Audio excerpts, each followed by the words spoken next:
गीता 18 के श्लोक नंबर 62 में भगवान स्वयं कह रहे हैं कि अर्जुन उस परमेश्वर की शरण में जा जिसकी कृपा से परम शांति व शाश्वत स्थान अर्थात सतलोक को प्राप्त होगा। वो परमेश्वर कौन है, कहां है, कैसा है, जानने के लिए कृपया अवश्य सुनिए जगत गुरु तत्वदर्शी संत रामपाल जी महाराज के अमृत वचन। उस परमेश्वर की कृपा से ही तो परम शांति को और शाश्वत स्थान यानी उसे सनातन परम धाम को प्राप्त होगा। इसे सिद्ध हो गया कि गीता ज्ञान दाता कहता है मेरी शरण में रहना तो युद्ध करना पड़ेगा तुझे, अब तू सोच ले। तो जहां युद्ध करना वो शांति नाम की चीज नहीं। और ये ओम से शांति खोजे नो के ओम शांति, और ही शांति स्वप्न में भी ना हो। अब गीता जी अध्याय नंबर 8 के आपने 5, 6, 7 पढ़ लिए। अब 8, 9, 10 में उस परमाक्षर ब्रह्म की महिमा बताई है। देखिएगा अध्याय नंबर 8 का ये श्रीमद् भगवद गीता, ये 7वां तक पढ़ लिया हमने, अब 8वां पढ़ेंगे। यहां इसका अनुवाद है। हे पार्थ, ये नियम नहीं है, ये अपने आप नेम तो उसमें लिखना चाहिए था। परमेश्वर के अभ्यास योग युक्तेन, ये ध्यान पर जोड़ रहेगा टा, ध्यान के अभ्यास रूप योग से युक्त नहीं। नाम से, नाम बता रखा है ओम तत्सत। अब जैसे ये परमात्मा के उस लोक को पाना है हमने जहां जाकर सुखी होंगे। परमात्मा तो यहाँ आते रहे हैं, हमें दर्शन भी होते रहे हैं, वो बता कर गए ऐसी साधना करो, इस साधना से इस तरीके से तुम उस स्थान को प्राप्त होगे जहाँ जाने के बाद फिर लौट कर नहीं आना। तो उसके लिए मजदूरी है या साधना हमारी। जैसे हैंडपंप लगाना है, हैंडपंप किस लिए लगाना है? क्योंकि हमने जल, हमारा इष्ट है, हमने जल चाहिए और जल पृथ्वी में। उसके लिए हैंडपंप लगाने के लिए जो भी हमने इंस्ट्रूमेंट यूज किए हैं, बुक की, पाइप और जितने भी सारा कुछ प्रोसेस जो है उसके पाने का, यह हमारी साधना है या पूजा नहीं है। पूजा तो हम उसकी जल की कर रहे हैं जिसको पाना है हमने। तो ये मंत्र जो है ओम तो इस ब्रह्म का, और तत् ये अक्षर पुरुष का। अक्षर पुरुष एक पेड़ है, निरंजन वा की डार, तीनों देवा शाखा है, ये पात्र रूप संसार। और तत् उस अक्षर पुरुष का, और सत ये सार नाम है, आदि नाम है, ये परम अक्षर ब्रह्म की पूजा है। उसके पाने का मंत्र है। यानी इन सब को मिला करके हमने नु सोच ले हैंडपंप लगेगा, सारे प्रोसेस है। जैसे श्वास, उस श्वास से सतनाम के 2 अक्षर का जाप करना है। ये तो समझ लो वो की मार रहे हम और पाइप नीचे कर रहे हैं, पाइप पहुंच गई जल तक। फिर उसके बाद काम शुरू होता है सार नाम का, यानी मशीन समझो, सार नाम सार शब्द है, और उससे जो वस्तु मिलेगी वो हमारा इष्ट है, जल। तो ये गलत बताते हैं। ध्यान दुनिया 3 तड़ंगा डांड तो मतलब था। देखिएगा 8वें अध्याय का, अब हम 8वां श्लोक पढ़ रहे हैं 8वें अध्याय का, ये 8वें का यहां अनुवाद है। हे पार्थ, परमेश्वर के अभ्यास, उस नाम के अभ्यास से, जो उसका सच्चिदानंद ब्रह्म का नाम है ना, उसके अभ्यास से के योग से युक्त, उसकी भक्ति से युक्त, दूसरे और न जाने वाले चित्त से, यानी बिल्कुल किसी और इष्ट की देव की पूजा नहीं करनी, उस भगवान को इष्ट मानकर पूजा करनी।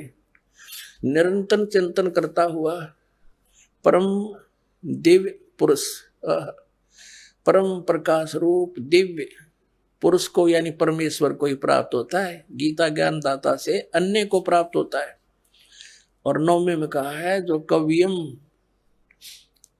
यदि इस कवि को छेड़ दूंगा तो लंबा चैप्टर बन जाएगा। आप इनका अनुवाद पढ़ के अपना जो कंसेप्ट वो क्लियर करते हैं। जो सर्वज्ञ लिख दिया इन्होंने, ये परमात्मा का नाम है।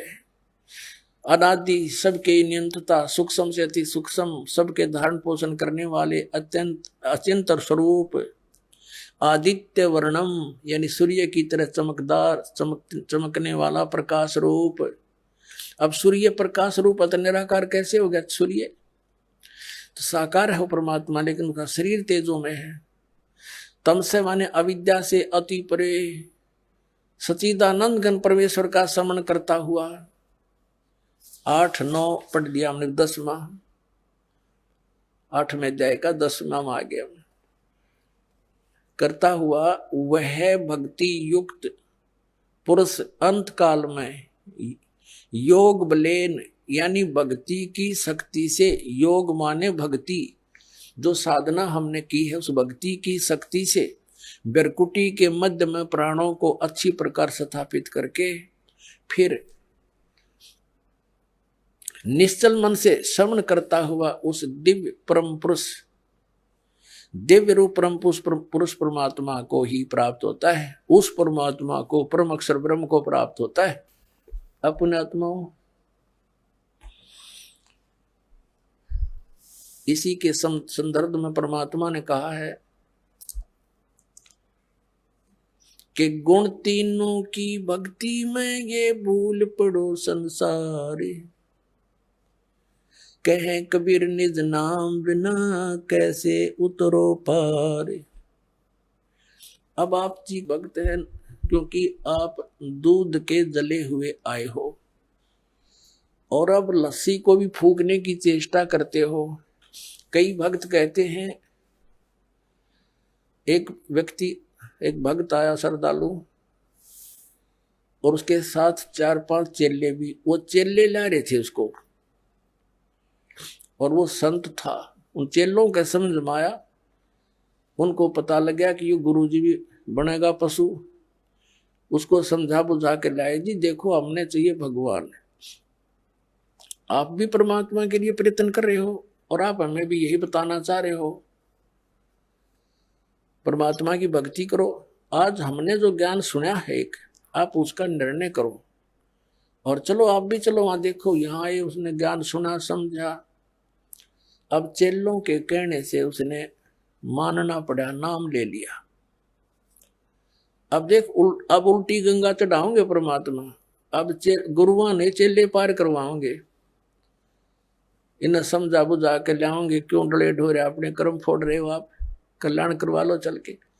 तो चातुर आदमी था, कर्म गणे बिगड़ गए थे, उसके अभिमान शेष था। नाम लेकर गया, पहला मंत्र ले गया। फिर क्या कहता, उन चेलों के सामने है या मिलते समय 4 नौन खड़े, उसके 4 इधर खड़े। कहने लगे, एक तरफ तो आप कहते हो मेरी एक प्रार्थना है, सुनना सुनाऊंगा, बस सुना।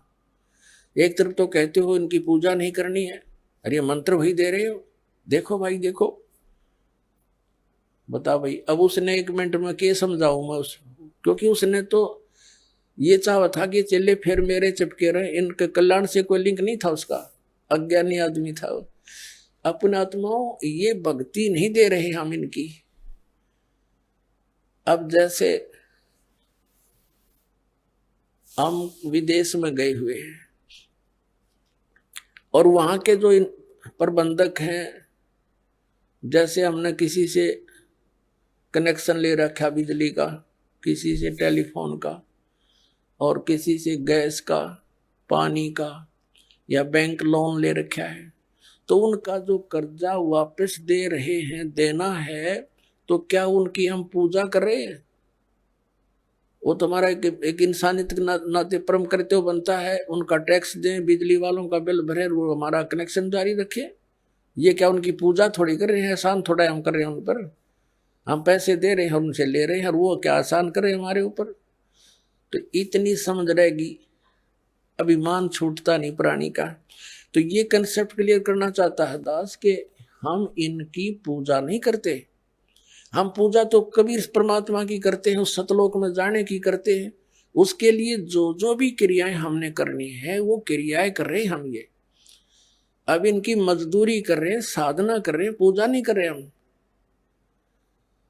अब कैसे कर रहे हैं? पहले तो ये कंसेप्ट करते हैं क्लियर कि 3 देव की जो करते भक्ति, उनकी कदे ना होवे मुक्ति। अब ये तो है सही साधना, ऐसे करने से लाभ होगा, गीता ज्ञानदाता कहता है। और जो इन तीनों देवताओं तक की पूजा करते हैं, 7वें अध्याय के 12 से लेकर और 15 तक, रजगुण ब्रह्मा, सतगुण विष्णु, तमगुण शिव जी की जो साधना करते हैं, इन्हीं को इष्ट मानकर पूजते हैं, उनके लिए कहा है। जो इनको फाइनल गॉड मान रहे हैं, कंप्लीट गॉड, तो उनके लिए कहा है कि वो मुक्ति प्राप्त नहीं कर सकते, मोक्ष प्राप्ति नहीं हो सकती उनसे। इस 7वें अध्याय में निर्णायक ज्ञान दे रखे है। और ये कहा गीता ज्ञानदाता ने कि अर्जुन अब ऐसा ज्ञान बता दूंगा जिसके जानने के बाद फिर कुछ भी शेष जानना नहीं रहेगा। और कति बिल्कुल सही बता रखा है, देखिएगा ये 7वां अध्याय है, इसका दूसरा मंत्र देखिएगा। मैं तेरे लिए इस विज्ञान से तत्व ज्ञान को पूर्णतः कहूंगा जिसको जानकर संसार में फिर कुछ भी जानने योग्य शेष नहीं रह जाता। हो गया खत्म। हम इसको थोड़ा सा शॉर्ट में पढ़ेंगे। 7वें अध्याय का हम 12 से शुरू करते हैं। 7वां अध्याय का हम 12 से शुरू करेंगे। ये 12वां श्लोक। अभी और भी जो सतगुण से उत्पन्न होने वाले भाव हैं और रजोगुण से तथा तमोगुण से उत्पन्न होने वाले भाव हैं, उन सब को मुझसे ही होने वाले हैं ऐसा जान, परंतु वास्तव में उनमें मैं और वे मुझ में नहीं है। अब अभी ताजा ये सिद्ध किया आपको कि रजगुण ब्रह्मा है, सतगुण विष्णु, तमगुण शिव जी। तो इन तीनों गुणों से क्या होता है? रजगुण ब्रह्मा से के दबाव से, इसके प्रभाव से, रजोगुण के प्रभाव से हम संतानों उत्पत्ति करते हैं। यहाँ के ठाठ बाट की हमारे अंदर एक जबरदस्त प्रेरणा बनती है, ये रजोगुण के प्रभाव से बनती है। और फिर सतीथि सतोगुण प्रभाव से एक दूसरे में ममता मोह फंस जानी, जबरदस्त जकड़े जाते हैं। और तमोगुण का अपना पता ही है, क्रोधाना, ये भगवान शंकर के विष्णु जी के तमोगुण से है। तो क्या बताया है कि इन तीनों गुणों से जो कुछ भी हो रहा है, सतीथि सृष्टि, सतीथि और संहार, इसका निमित्त मूल कारण तो मैं हूं, लेकिन मैं इनमें नहीं, ये मुझ में नहीं, क्योंकि ये इनसे अलग रहता है, अपने पुत्रों से भी गुप्त रहता है। ये काल के पुत्र हैं, रजगुण ब्रह्मा, सतगुण विष्णु, तमगुण शिव जी। तो ये क्या बता रहा है आगे देखिएगा। 7वें अध्याय का 13वां श्लोक पढ़ेंगे। 12वां हमने पढ़ लिया। गुणों के कार्य रूप सात्विक, राजस, तामस, इन तीनों प्रकार के भावों से सारा संसार, प्राणी समुदाय मोहित हो रहा है। इन तीनों गुणों से परे मुझ अविनाशी को नहीं जानता। अब इस कितना कह रहा है कि ये तीनों गुणों के, रजगुण ब्रह्मा, सतगुण विष्णु, तमगुण शिव जी से ही जकड़ी हुई इनकी बुद्धि, इनसे ऊपर ब्रह्म मुझे भी ना जानते, इनसे अधिक लाभ मैं दे सकता हूं।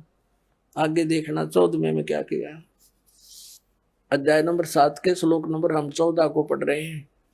क्योंकि यह अलौकिक अति अद्भुत त्रिगुणमयी मेरी माया, रजगुण ब्रह्मा, सतगुण विष्णु, तमगुण शिव जी के द्वारा फैलाया गया जाल बड़ी दुस्तर है, यानी बड़ी खतरनाक है। परंतु जो पुरुष केवल मुझको निरंतर भजते हैं वे इस माया का उल्लंघन कर जाते हैं, अर्थात इससे ऊपर उठ जाते हैं, जो ब्रह्म साधना करते हैं। अब 15वें में कहा है, इस माया के द्वारा जिनका ज्ञान हरा जा चुका है, रजगुण ब्रह्मा, सतगुण विष्णु, तमगुण शिव जी तक जो सीमित है, तमगुण शिव जी तक जो सीमित है, इन्हीं को इष्ट मानकर पूजते हैं, इनसे आगे किसी की सुनने को तैयार नहीं, और किसी की बात को नहीं सुनते। ये देखिए, वे असुर स्वभाव को, राक्षस स्वभाव को धारण किए हुए मनुष्यों में नीच, दूषित कर्म करने वाले मूर्ख मूढ़ लोग मुझको नहीं भजते। और फिर अपने बारे में बताता है, मेरी भक्ति भी 4 प्रकार के करते हैं। चतुर्विधा भजन्ते माम जना सुकृत न अर्जुन, आर्त जिज्ञासु अर्थार्थी ज्ञानी च भर्तर शब्द। गीता ज्ञानदाता ने स्पष्ट कर दिया कि मुझे छोड़कर अन्य देवताओं की, रजगुण ब्रह्मा, सतगुण विष्णु, तमगुण शिव जी की जो पूजा करते हैं और किसी की उन पर वहां तक उनकी बुद्धि हरी जा चुकी है, इनसे आगे कोई सुनते नहीं। जैसे ये आचार्य, शंकराचार्य, ये जितने भी पवित्र हिंदू धर्म के धर्म गुरु हैं, ये ब्रह्मा विष्णु महेश, ये विष्णु जी, शंकर जी और श्री कृष्ण जी पर हमारी बुद्धि को सीमित कर दिया। हम इन ताकि किसी की सुनना चार नहीं, कट मरे एक दूसरे के साथ। तो कहते हैं राक्षस स्वभाव को धारण किए मनुष्यों में नीच, दूषित कर्म करने वाले मूर्ख, ये मेरी भक्ति भी ना करते हैं। ओए होए। अब इनको 4 संज्ञा दे दी एक के श्लोक में। राक्षस स्वभाव को धारण किए हुए मनुष्यों में नीच दूषित कर्म करने वाले मूर्ख।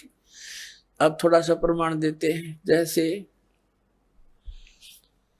हिरण्यकशिपु ने रजगुण ब्रह्मा की पूजा करी थी, अपने पुत्र का शत्रु हो गया, हल्दी की गांठ पाकर पंसारी बन गया और सबको कह दिया मेरी भक्ति करो। अपने पुत्र का शत्रु हो गया, जुल्म गुजारे। फिर परमात्मा ने आकर उसकी छाती तोड़ी, कुत्ते वाली मौत मरा, राक्षस कहलाया, रजगुण ब्रह्मा का उपासक। फिर तमगुण शिव जी का उपासक था रावण। कैसे जुल्म, कैसा दूषित कर्म किया, अपनी ही माता को उठा लाया, पति बनाने की चेष्टा करने लगा, सीता को उठा लाया। यानी शिव का पुजारी अपने बड़े भाई भी, उसके बड़े भाई विष्णु की पत्नी ने उठा लाया। बता अकल। तो इससे दूषित कर्म और क्या करेंगे। दूषित कर्म करने वाले मूर्ख, राक्षस स्वभाव को धारण किए, मनुष्यों में नीच। तो चारों उपमा इनके ऊपर फिट होगी। रावण कुत्ते वाली मौत मरा, राक्षस कहलाया। एक भस्मागिरी नाम का तपस्वी था, भगवान तमोगुण शंकर का उपासक।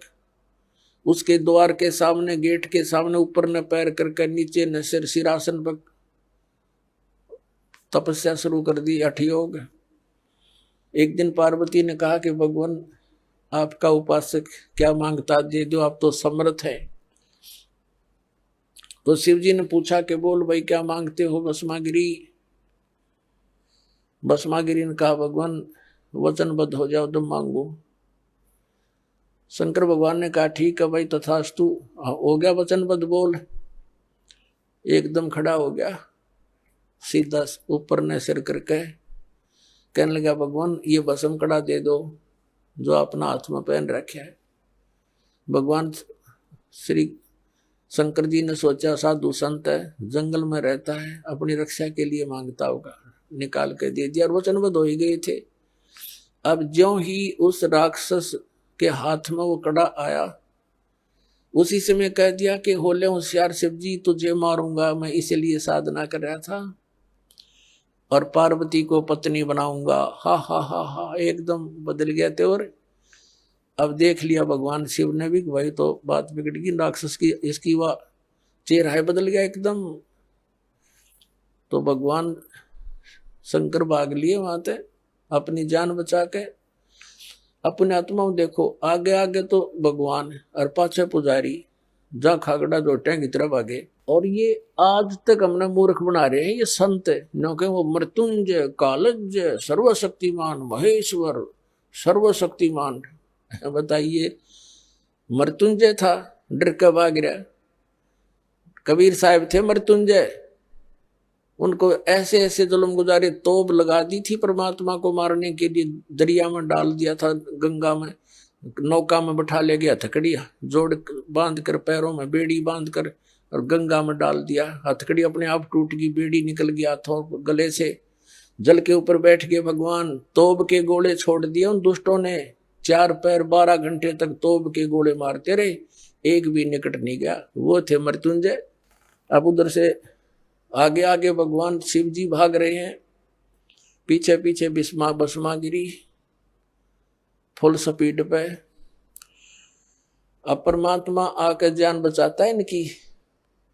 स्वयं परमेश्वर आए, पार्वती रूप बनाया, उन दोनों के बीच में एक पेड़ के नीचे खड़े हो गए। और भस्मागिरी तो भाग्य इसलिए रहा था, उसने पार्वती रूप में भगवान ने कहा रुक जाओ रुक जाओ, वो रुक गया उसने तो। और ये भी कह दिया कि अब क्यों डरते हो, तो रुकेगा नहीं, पता नहीं कहाँ जाएगा, जाने दो इसको, आ जाओ बैठो। अब भस्मागिरी के लाड़ पड़े रही थी, उड़े डट गया। तो अब भस्मागिरी से पार्वती रूप में भगवान ने कहा कि कुछ डांस वांस करके दिखा मुझे, ताकि मेरी आत्मा प्रसन्न हो तेरे से।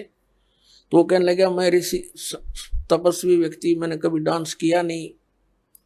तो पार्वती रूप में परमात्मा ने कहा ला मैं सिखाती हूँ, ऐसे कर, इस पैर ने ऐसे कर, इस हाथ ने ऐसे कर, इसने ऐसे कर, और ऊपर कर।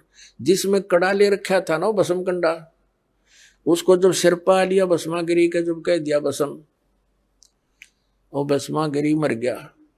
उस कड़े को लेकर विष्णु रूप धारण करके परमेश्वर और शिव जी के सामने काफी दूर आगे खड़े प्रकट हो गए और शिव जी पीछे देखकर भाग गए और कहा भाग ले विष्णु भाग ले, राक्षस ने ऐसे ऐसे मेरे साथ धोखा कर दिया। तो परमात्मा ने कहा विष्णु रूप में कि भोलेनाथ देख यू तेरा कड़ा ले आया मैं। उसका जचा नहीं ये बात, कैसे ले आए आप, कि मैंने उसको मार दिया ऐसे ऐसे पार्वती का रूप बना के और उसको गंडत नाथ नचा के मार दिया है। अब उसका जचे को नहीं ये बात, तब तो साथ लेकर आए उसको, उसकी राख दिखा ली ना, देखियो मरा पड़ा, यू जल गया। जब दिल की धड़कन ठीक हुई मृत्युंजय की, शंकर भगवान की, अपने आत्मा इससे भी दुष्ट और कौन होंगे, अपनी माँ के ऊपर नीत डिगा दी और भगवान शंकर को अंतर्यामी के ये नहीं समझ सका, राक्षस के सोच लिए बैठा है और दे दिया कड़ा ठाकर उसका दो मारो जूत भगा देता वहां से। यदि अंतर्यामी होता समझ जाता पहले ये क्या बकवास सोचे बैठा है, अरे इनकी हम पूजा करने पर ला रखे थे, सारा जीवन बर्बाद करा दिया हमारा। और परमात्मा 600 वर्ष पहले कहा करते 3 देव की जो करते भक्ति उनकी कदे ना हुआ मुक्ति। अब भस्मागिरी से भस्मासुर हो गया, राक्षस कहलाया और कुत्ते वाली मौत मरा।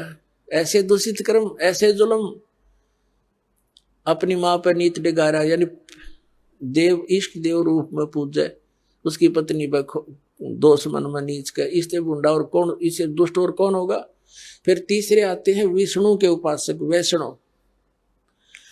एक बार कुंभ का मेला हो गया हरिद्वार की हर की पैड़ी पर भी का उनका संयोग बन गया, तो वहां पर ये गिरिपुरी नागा नाथ सन्यासी वैष्णव ये अपने अपने ग्रुप में इकट्ठे हो जाते हैं।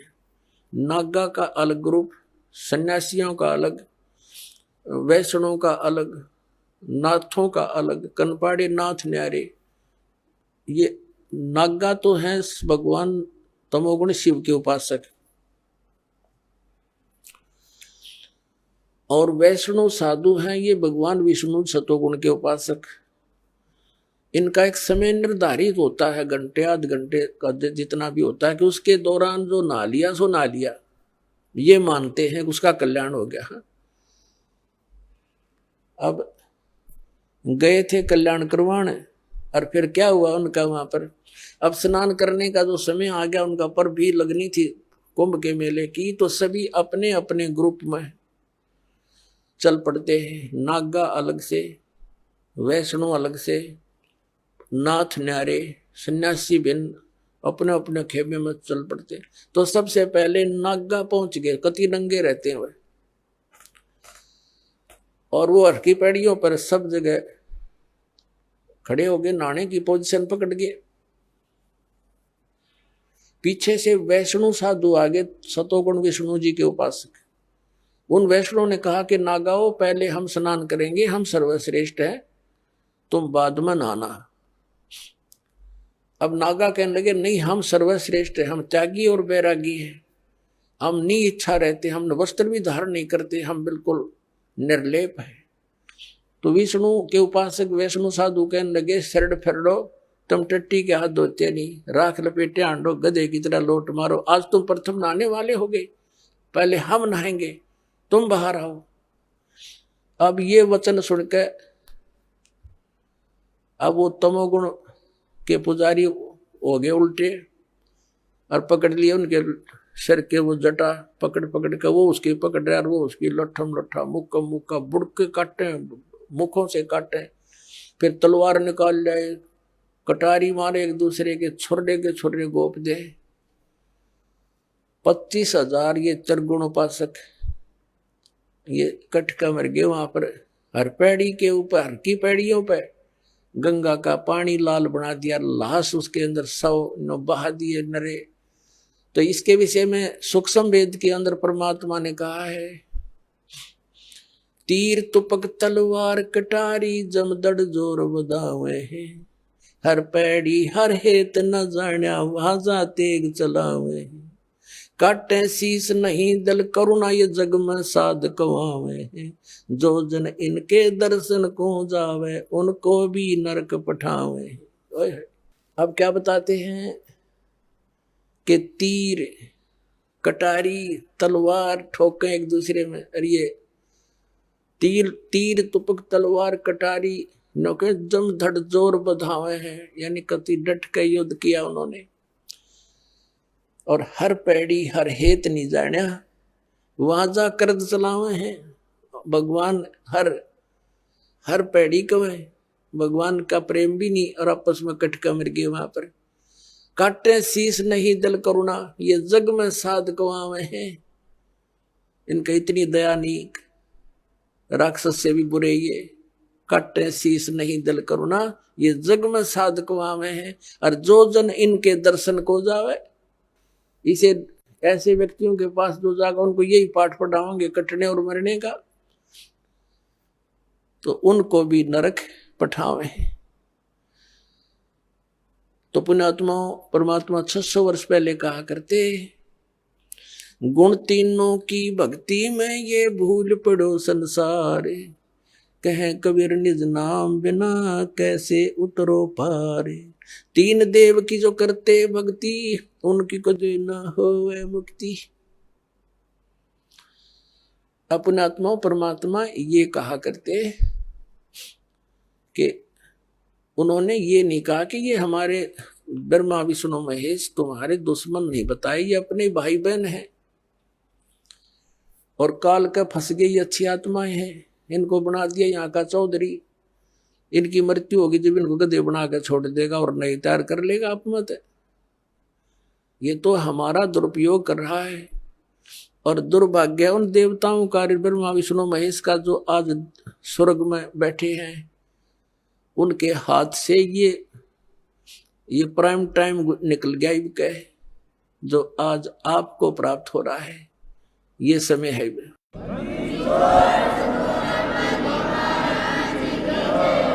परमात्मा कबीर जी आदरणीय गरीबदास साहिब जी को सतलोक लेकर गए थे।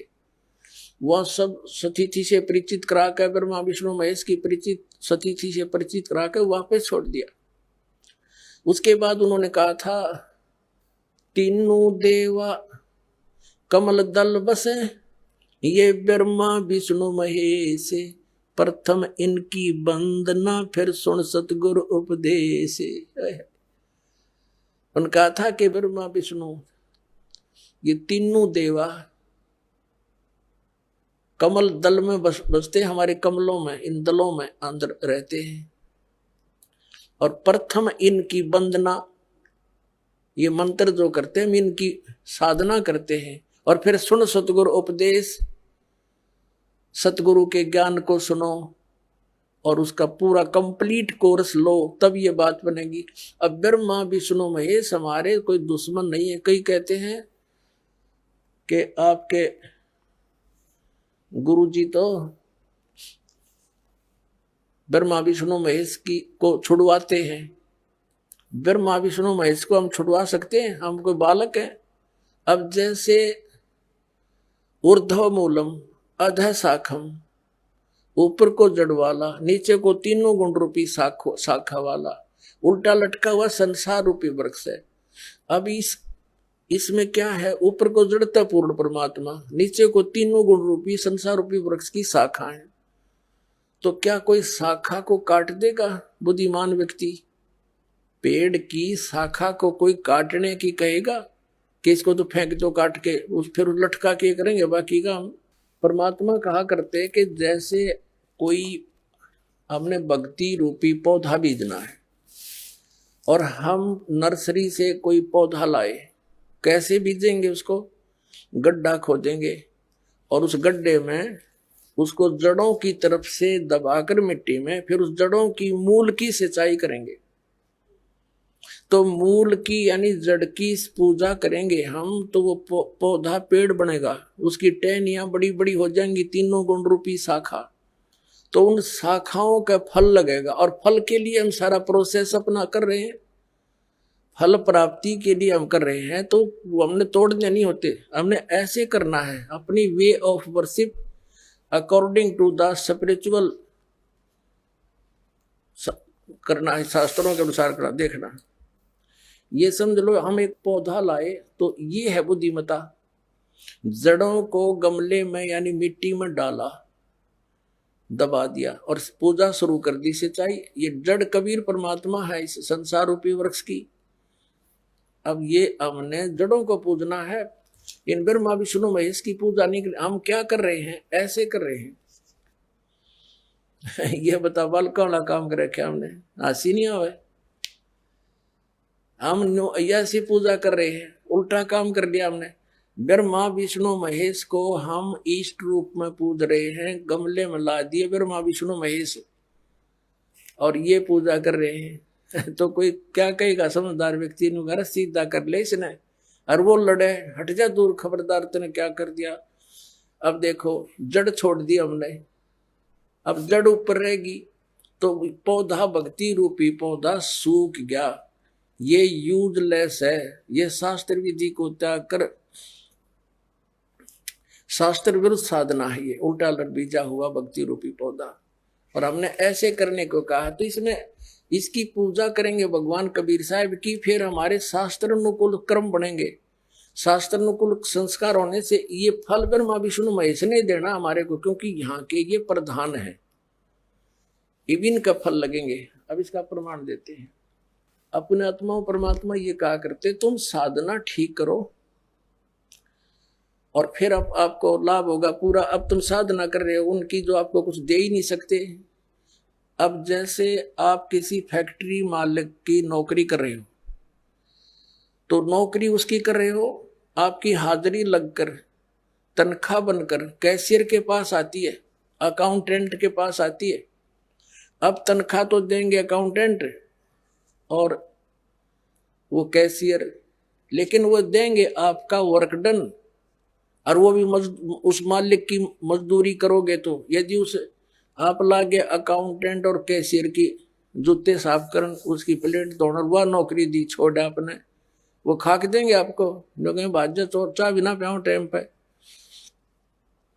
तो इसी प्रकार हमने पूजा तो करनी है, मजदूरी तो करनी, इष्ट रूप में तो पूजना परमपिता को, कबीर साहब को, और फिर उससे बनेंगे हमारे शास्त्र अनुकूल जितने भी शुभ संस्कार फिर देंगे। यही यहाँ पर जब तक आप यहाँ रहोगे तो यहाँ के ये प्रधान है, इन्होंने हमारा वर्क डन देना है। जैसा कर्म करेगा फल देगा भगवान, इनका ये आखिरी विधान था।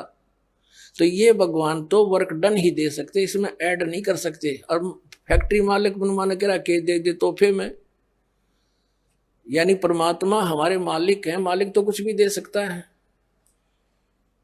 अब और थोड़ा दिखाते हैं क्योंकि कंसेप्ट इससे जुड़ा हुआ है। इसी गीता जी अध्याय नंबर 3 के, ये श्रीमद् भगवद गीता अध्याय नंबर 3 के आपको दिखाते हैं श्लोक 10 से लेकर 15। ये देखिएगा, श्रीमद् भगवद गीता अध्याय नंबर 3 के और श्लोक नंबर 10। प्रजापति ब्रह्मा ने कल्प के आदि में यज्ञ सहित प्रजाओं को रचकर कहा था, तुम लोग इस यज्ञ के द्वारा, यज्ञ माने धार्मिक अनुष्ठान, शास्त्र अनुकूल वृद्धि को प्राप्त हो। यह यज्ञ तुम लोगों को इच्छित भोग प्रदान करने वाली हो। 11वें में कहा है, यज्ञ के द्वारा देवताओं को उन्नत करो और वो देवता तुम लोगों को उन्नत करें। इस प्रकार निस्वार्थ भाव से एक दूसरे को उन्नत करते हुए तुम लोग कल्याण को प्राप्त हो जाओगे।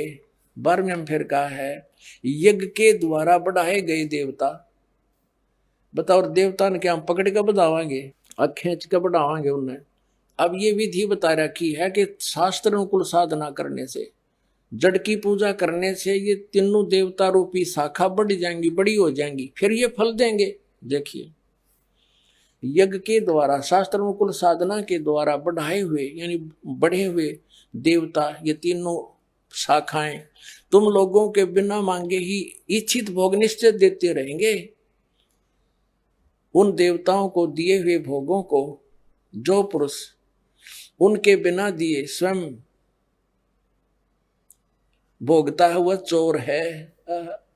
अब क्या सिद्ध हो गया कि जैसे हम मूल की पूजा करेंगे, मूल की यानी जड़ की पूजा करने से टहनी बड़ी हो जाएंगी, ये देवता बढ़ गए, बड़े होकर ये फलों से लदपत हो जाएंगी ये टहनी। बिना मांगे देंगे अपने आप, क्योंकि हम मूल की पूजा कर रहे हैं तो अपने आप इनके बस की बात नहीं, देने देने पड़ेंगे फल हमारे को। आगे देखो, और जो फिर कहते हैं धर्म दान नहीं करते तो वो तो चोर हैं, वो फिर स्वयं भोगता है बिना गुण को दिए, यानी बिना कुछ दान किए तो चोर है। 13वें में कहा है, यज्ञ से बचे हुए अन्न को खाने वाले श्रेष्ठ पुरुष सब पापों से मुक्त हो जाते हैं। और जो पापी लोग अपने शरीर पोषण के लिए ये अन्न पकाते हैं वे तो पाप ही खाते हैं। इसका कहने का भाव ये है, अपने आत्माओं यहाँ पर इस सतलोक आश्रम बरवाला जिला हिसार हरियाणा में पूरे विश्व में एक ये स्थान है जहाँ शास्त्र अनुकूल साधना होती है। अब ये क्या बता रहे हैं, यज्ञ से बचे हुए अन्न को खाने वाले श्रेष्ठ पुरुष संत यानी अच्छी आत्मा तो सब पापों से मुक्त हो जाते हैं। हम सबसे पहले परमात्मा का भोग निकालते हैं, भोजन का भी, हलवे का प्रसाद बनकर आता है वो भी, उसको भगवान के भोग लगाकर फिर शेष अन्न को वितरित किया जाता है। तो ये कहते हैं यज्ञ से बचे हुए अन्न को खाने वाले संत, साधु संत भक्त, यज्ञ से बचे हुए अन्न को खाने वाले संत है यानी साधु संत भक्त आत्माएं, अच्छी आत्माएं सब पापों से मुक्त हो जाते हैं। अब कहने का भाव ये है कि यहाँ पहले भगवान को भोग लगा के शेष बचे हुए अन्न को उसके बच्चों को वितरित किया जाता है, वो महापाप नाशक बन जाता है। तो यहाँ आओगे तो सारी साधना मिल लगेगी आपने, तो सब पापों से मुक्त आप होगे। ज्ञान सुनोगे, धर्म यज्ञ, ज्ञान यज्ञ, प्रणाम यज्ञ, सारी यज्ञ, सब साधना, पूरा ट्रीटमेंट दिया जाएगा। फिर कहते हैं जो दान धर्म नहीं करते हो तो चोर हैं भगवान के। जिन हर की चोरी करी और गए राम गुण भूल, ते बिदना बागुल किए वो फिर झूले उल्टी झूल। कहते हैं जो जिन हर की चोरी करी, भगवान ने जो आपको दान दिया है, धन आपके संस्कार में, उसको आगे दान जो नहीं करता वो तो चोर बताया भगवान का। तो फिर क्या बताते हैं देखिएगा आगे, इसमें निष्कर्ष निकल रहा है। 3रे अध्याय का हमने ये 13वां श्लोक पढ़ लिया। यज्ञ से बचे हुए अन्न को खाने वाले श्रेष्ठ संत माने आप अच्छी आत्माएं पाप से मुक्त, सब पापों से मुक्त हो जाते हैं। और जो पापी लोग अपना केवल कमाया और खाया वहीं तक सीमित हैं वो तो पाप को खाते हैं। अब 14 और 15 में एक निर्णायक ज्ञान दे दिया। पहले इनका अनुवाद पढ़ाएंगे इंजीनियरों का, फिर समझ में आएगा। संपूर्ण प्राणी अन्न से उत्पन्न होते हैं। अन्न की उत्पत्ति वृष्टि से होती है, वृष्टि यज्ञ से होती है, और यज्ञ शास्त्र, इसका अर्थ है शास्त्र अनुकूल कर्मों से जो होता है वो विहित कर्मों से उत्पन्न होने वाले हैं, यज्ञ यानी धार्मिक अनुष्ठान। और कर्म समुदाय को तो ब्रह्मो उद्भवम, इन्होंने ब्रह्म का अर्थ वेद कर दिया है। कोई बात हुई, ब्रह्म का अर्थ वेद कर दिया। ये लिखना था कि देखो हम यहाँ पर आए इस काल के लोक में तो हमने कर्म करके ही मिलेगा, ना कति नहीं मिले। तो कहते हैं ये कर्म लगाए ब्रह्म ने बनाया विधान यहाँ का, और ब्रह्म की उत्पत्ति हुई परम अक्षर ब्रह्म से, उस परमात्मा से, सच्चिदानंद घन ब्रह्म से। इसका अर्थ तो ये है, लेकिन इन अज्ञानियों ने कुछ ज्ञान तो था नहीं, सारे उल्टे अडंगे अड़ा दिए। ये देखिएगा, कर्म समुदाय को तू वेद से उत्पन्न नहीं, ब्रह्म से उत्पन्न हुए, और ब्रह्म अक्षरम उद्भवम अविनाशी परमात्मा से, यहां ब्रह्म लिखना था, ब्रह्म ये काल अविनाशी परमात्मा से उत्पन्न हुआ जान। इससे सिद्ध होता है कि सर्वगतम ब्रह्म, सर्वगतम माने सर्वव्यापी परमात्मा, सबका मालिक, सदा ही यज्ञों में प्रतिष्ठित है। उसको वो इष्ट रूप में पूज्य है, वही प्रतिष्ठित है सभी यज्ञों में, उसको इष्ट मानकर पूजा करनी चाहिए। इसका निष्कर्ष ये निकल गया। अब हम उस परमात्मा को इष्ट मानकर पूजा करेंगे तो हमारी शास्त्र अनुकूल साधना होगी। और इसमें कहा कि सारा जो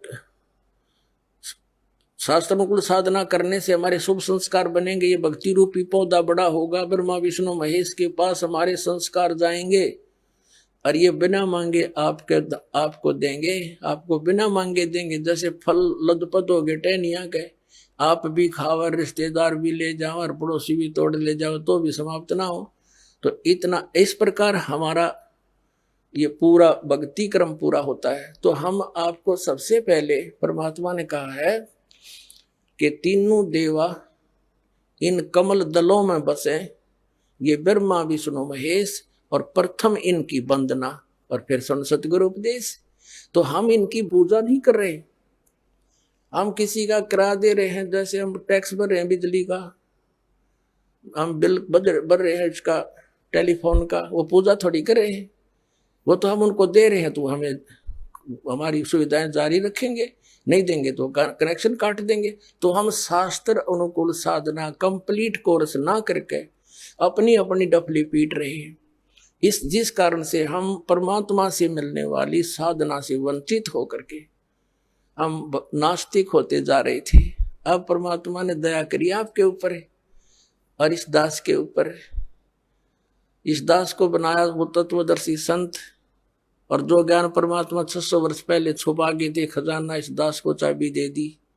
अब दास ने खोल दिया उसके बच्चों के सामने, अब खाओ और खर्चो, चलो सतलोक में।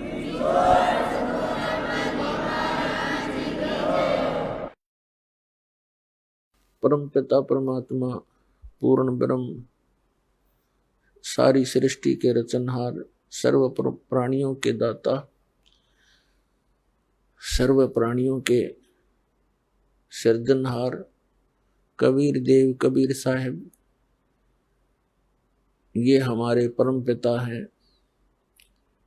ये सभी प्राणियों के हितैषी हैं।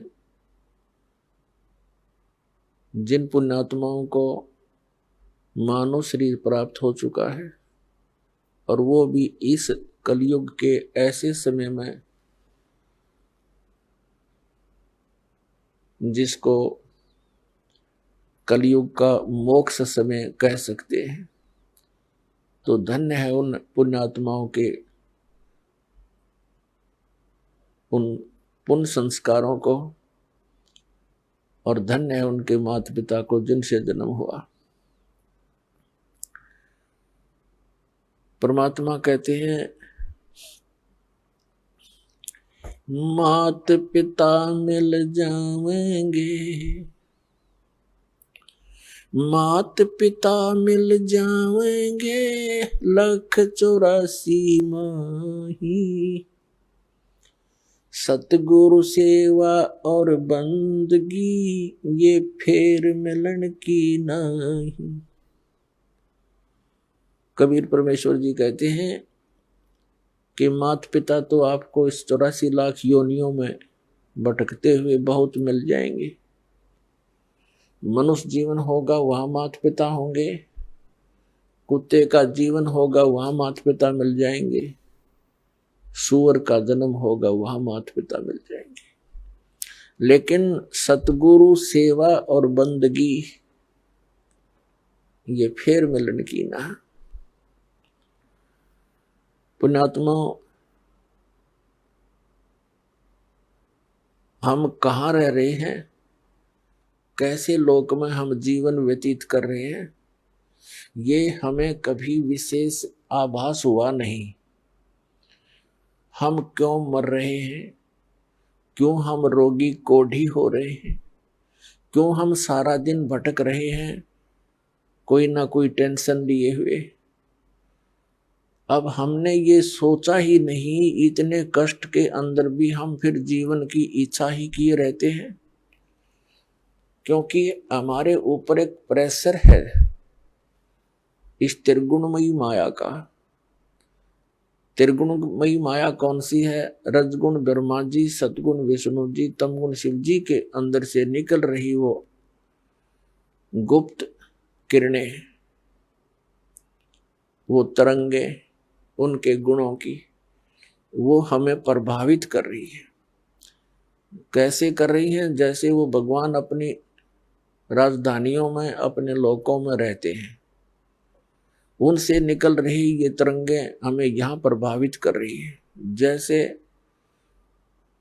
एक रसोई के अंदर मिर्चों का छौंक लगता है, वह मूल वस्तु साकार रसोई के अंदर है, उससे निकल रही वो तरंगें दूसरे कक्षों में बैठे हुए व्यक्तियों को भी प्रभावित कर रही है। छींकें आ रही हैं, उन छींकों को रोकना उस व्यक्ति के वश की बात नहीं। और उन छींकों का कारण कौन है? वो साकार मिर्च जो रसोई के अंदर है। ठीक इसी प्रकार उन भगवानों से निकल रही ये तीनों गुणों की किरणें, रेज हम सभी को यहाँ प्रभावित किए हुए हैं। और जिस कारण से हम सोच ही नहीं पाते हैं, कोशिश करते हैं तो 2 सेकंड के बाद मन कहीं का कहीं पहुंच जाता है। कभी कभी होता था ऐसे कि ये क्या जीवन हुआ, सुबह उठो, खाना बनाने में लग जाओ, खाना खाओ, फिर कमाने के लिए जाओ, आते पढ़ के सो जाओ, उठकर फिर भागो, फिर शाम को पढ़ जाओ, फिर भागो, मर ही जाओ, यही काम पूरा ना होता। लेकिन कभी कभी आती थी ये बातें, पर 2 सेकंड के बाद ही कोई और ही बात याद आ जाती थी, उसको भूल जाते थे। और यदि हमें ये आभास हो भी जाता थोड़ा बहुत, तो फिर करते क्या, हम घर छोड़ जाते थे, जंगल में चले जाते थे। जंगल में जैसे भगवान हमने बांध कर बैठा रखा, जाते मिल जाएगा। ऐसी हमारी गलत भावनाएं थी। हम अज्ञान के कारण इस काल के इस जाल को समझ नहीं सके। उसको समझाने के लिए स्वयं परमात्मा आए। वो हमारे पिता हैं, हमारे जनक हैं, क्योंकि अपने का दुख अपनों को ही होता है। तो इसके लिए परमात्मा कहते हैं, कबीर ये माया अटपटी और सब गट आण अड़ी, किस किस न समझाऊं या कुआ भांग पड़ी। या त्रिगुणमयी माया की, यहाँ के सुख सुविधाओं की, यहीं के चोचलों को देखकर मन यही भ्रमित रहता है।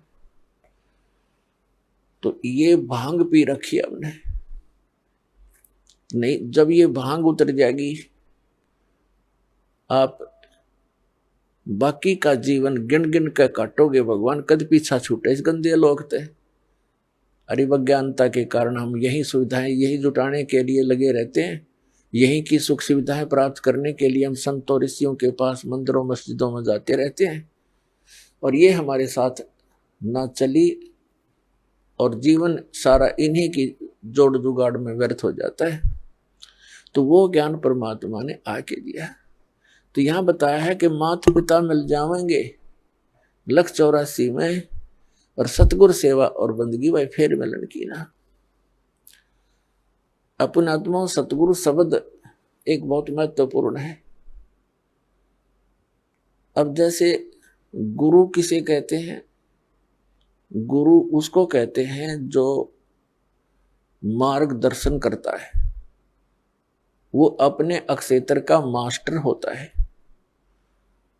जैसे कोई मैकेनिक है, उसको भी गुरु मानते हैं, उसके शागिर्द जिनको उस पर वो ट्रेनिंग देता है। ऐसे ही अक्षर ज्ञान देने वाले भी टीचर, वो भी गुरु कहलाते हैं, वो अपने विषय के मास्टर होते हैं। बहुत अच्छी बात है, उनको गुरु कहा जा सकता है। लेकिन अध्यात्म मार्ग के अंदर दास ने देखा है कि गुरु पद पाकर भी वो बिल्कुल नालायक आदमी है, उनको कख नहीं पता अपने सब्जेक्ट का। अब जो आध्यात्मिक टीचर हैं, गुरु हैं, तो उनको अपने सिलेबस का ज्ञान होना चाहिए। तो वो टीचर हैं, न काहे के टीचर हो तो बकवादी इंसान है।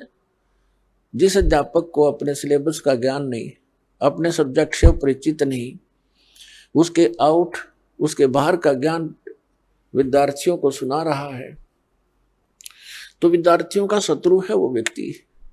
वो गुरु नहीं है, भले ही उसको गुरु कहते हैं, टीचर कहते हैं, वो तो गलत ज्ञान टीच कर रहा है।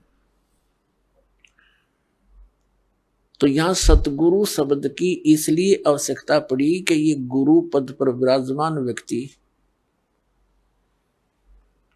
ये गुरु नहीं है, ये झूठे हैं। इसलिए सतगुरु की आवश्यकता पड़ी।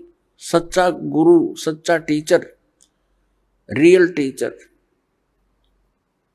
तो इसका मतलब सच्चा गुरु है तो कोई झूठे गुरु भी है, तभी तो सच्चे शब्द की आवश्यकता पड़ी। तो उसकी पूर्ति करने के लिए स्वयं परमात्मा ही आते हैं। परमेश्वर की वाणी माता है, 3 लोक और भवन चतुर्दश कोई नहीं सत्संगी। सत्संगी का अर्थ होता है जो पूर्ण रूप से सत्य को आधार मानकर अपनी सर्व आध्यात्मिक क्रियाओं को करता है, वो सत्संगी कहलाता है। और वो सत्संग कहां से सुनने को मिलता है? सतगुरु से मिलता है। तो जो भोली आत्माएं नकली गुरुओं के पास साधना कर रही हैं, उनके शिष्य बन गए हैं, वो सोच तो ये रहे हैं कि हमें सतगुरु मिल गए, लेकिन ये उनकी भूल है, क्योंकि उनको ज्ञान नहीं। तो उसकी पूर्ति करने के लिए, उसका निराकरण करने के लिए, इस अज्ञान का नाश करने के लिए स्वयं परमात्मा आते हैं। और जिस लोक में हम रह रहे हैं ये काल का लोक है, इस लोक का काल है राजा।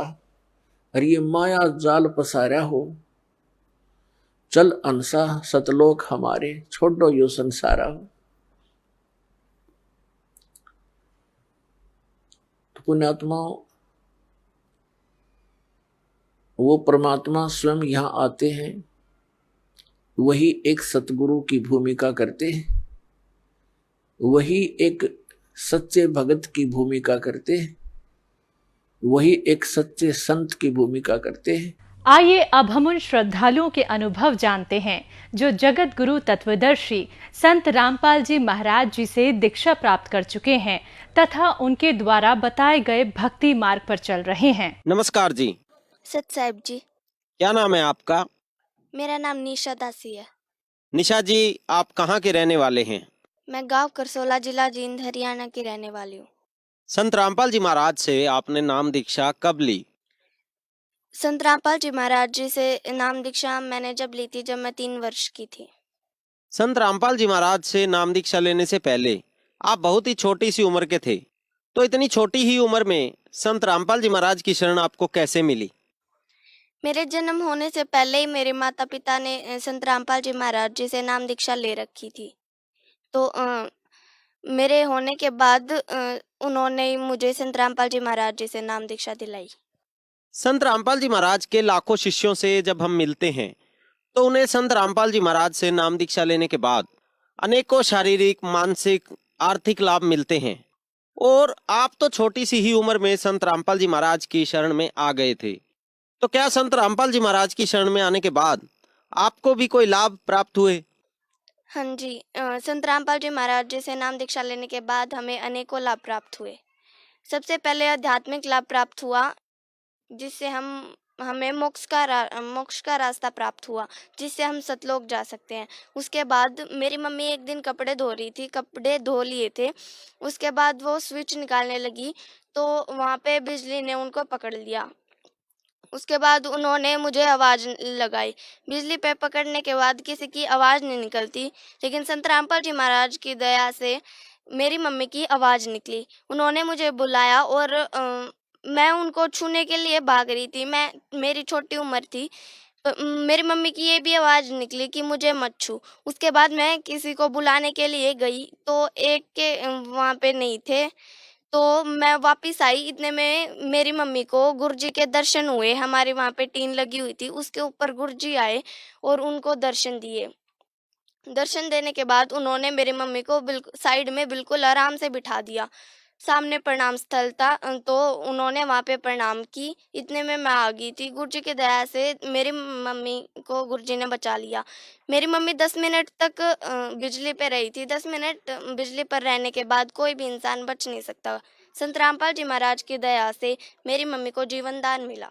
उसके बाद मेरी मौसी का लड़का है, उसको खून की उल्टी आती थी, उसको बहुत ज़्यादा खून निकल जाता था उसका। सभी डॉक्टरों को दिखा दिया था, डॉक्टरों की रिपोर्ट नॉर्मल आती थी, बिल्कुल उसकी बीमारी नहीं मिल रही थी। हमने गुरुजी से प्रार्थना लगाई तो गुरुजी ने बोला कि परमात्मा दया करेंगे।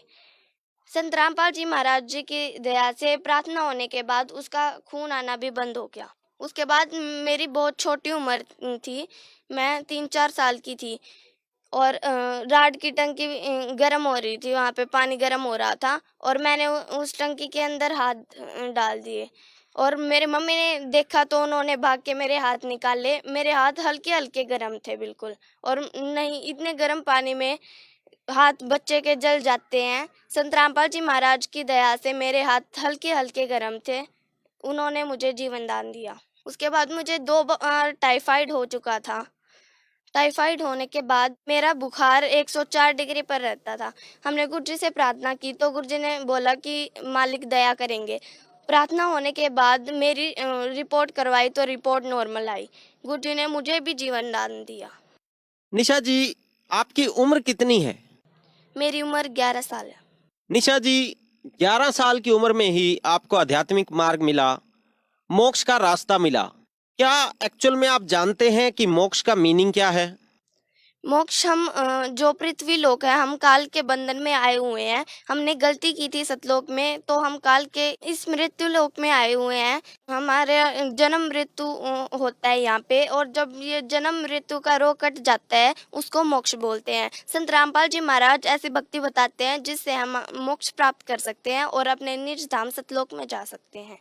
निशा जी, आपने बताया कि आपको और आपकी मदर को जीवन दान मिला और आपके घर में अनेकों शारीरिक लाभ संत रामपाल जी महाराज से नाम दीक्षा लेने के बाद प्राप्त हुए और साथ ही साथ आपको मोक्ष का रास्ता भी मिला। इतनी छोटी सी उम्र में इस तरह से भक्ति करना आज के समय में इतना आसान नहीं होता, क्योंकि आज के बच्चों का ध्यान मूवीज और मोबाइल में होता है। तो क्या आपका ध्यान मोबाइल और कार्टून की तरफ नहीं जाता? क्या आप मूवीज नहीं देखते? जी नहीं, संत रामपाल जी महाराज जी से दीक्षा लेने के बाद उनके नियम होते हैं कि मूवीज, फिल्म ये कुछ भी नहीं देखना, क्योंकि इनसे बच्चे का दिमाग खराब होता है। क्योंकि फिल्मों और मूवीज से हमारा दिमाग खराब होता है। और संत रामपाल जी महाराज जो सत्संग सुनाते हैं उस सत्संग को हम सुनते हैं, जिससे हमारा अच्छा दिन रहता है। और संत रामपाल जी महाराज जो भक्ति बताते हैं वो सरल होती है, उसको हम करते हैं और हम मूवीज नहीं देखते। निशा जी, आपने बताया कि संत रामपाल जी महाराज से नाम दीक्षा लेने के बाद आपके परिवार में अनेकों लाभ हुए। तो जो श्रद्धालु आज आपको देख रहे हैं, आप उन्हें क्या संदेश देना चाहेंगे? मैं उनसे प्रार्थना करना चाहती हूँ कि संत रामपाल जी महाराज बताते हैं कि मानुष जन्म दुर्लभ है, मिले न बारंबार। जैसे तरवर से पत्ता टूट गिरे, बहुर न लगता डार। जैसे एक बार पत्ता पेड़ से टूटकर गिर जाता है, इसी तरह मनुष्य जीवन भी एक बार पूरा होने के, समाप्त होने के बाद दोबारा नहीं मिलता। ये मानुष जन्म हमारे लिए बहुत कीमती होता है, तो इसमें हमें परमात्मा की भक्ति करनी चाहिए। तो इसलिए आप सबसे प्रार्थना है कि सतगुरुदेव संत रामपाल जी महाराज जी का नाम प्राप्त करें और अपना कल्याण करवाएं, काल के बंधन से मुक्त होकर सतलोक में जाएं। संत रामपाल जी महाराज से नाम दीक्षा कैसे ले सकते हैं? संत रामपाल जी महाराज से नाम दीक्षा लेने के लिए साधना और बहुत से अन्य चैनलों पे सत्संग आता है, उसके नीचे एक लाइन आती है, उसमें एड्रेस, नंबर, हर सब कुछ होता है। तो उस नंबर पे आप कांटेक्ट करके संत रामपाल जी महाराज से नाम दीक्षा ले सकते हैं। धन्यवाद जी। सत साई।